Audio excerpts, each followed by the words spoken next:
බටහිර වෛද්‍ය ක්‍රමයට බෙහෙත් කරා, දේශීය වෛද්‍ය ක්‍රමයට බෙහෙත් කරා. නමුත් කාලෙන් කාලට කොන්දේ අපහසුව දැනෙනවා. ඒක තද එක්කමක් වේදනාවක් තියෙනවා. ඉතින් මේ බෙහෙත් කරාට ඒක හරි ගියේම නැහැ. ඉතින් මං සමහර වෙලාවට බෙහෙත් නොකරම හිටියා. එදලා යම් ව්‍යායාම කරලා ඒ වෙලාවට යම් සහනයක් ලබාගත්තු දේවල් කරගෙන හිටියා. නමුත් මේක දැන් දිගටම කාලයක් තියෙනවා. ඒ නිසා තමයි මම මේ පුවප්පිටියේ වෙදහාමුදුරුවෝ හම්බ වෙන්න උන්වහන්සේ ළඟට ආවේ. උන්වහන්සේ බොහොම කරුණාවෙන් ඒ සඳහා ප්‍රතිකර්ම සිද්ධ කරන්නට යෙදෙනවා මේ දිනවල.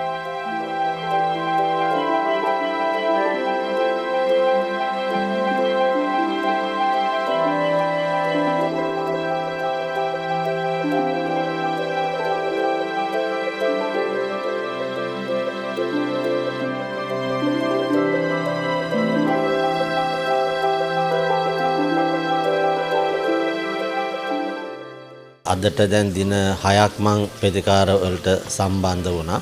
ඒ තුළ ලොකු සහනයක් තියෙනවා. ඒ නිසා තවත් දින කීපයක් ප්‍රතිකර්ම කරන්න කියලා කිව්වා. ඊට පස්සේ උන්වහන්සේ මට ඒ සඳහා ගැළපෙන ව්‍යායාම කියලා දෙන්නම් කිව්වා. ඒ ටිකත් කරගත්තාම බොහෝ සුවයක් ලබන්න පුළුවන් කියලා.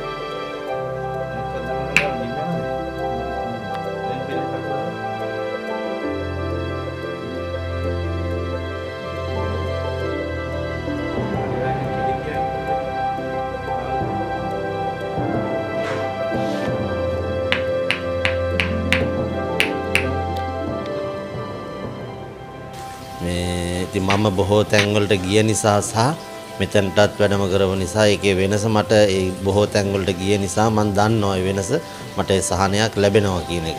ඉතින් අවුරුදු 22ක් තිබුණ අසනීපේ මට ලොකු සහනයක් දැනටත් මේ වෙනකොටත් තියෙනවා. ඒ සහනය ලැබුණේ පුවප්පිටියේ වෙදහාමුදුරුවෝ නිසා කියන එක තමයි මට දැනෙන්නේ.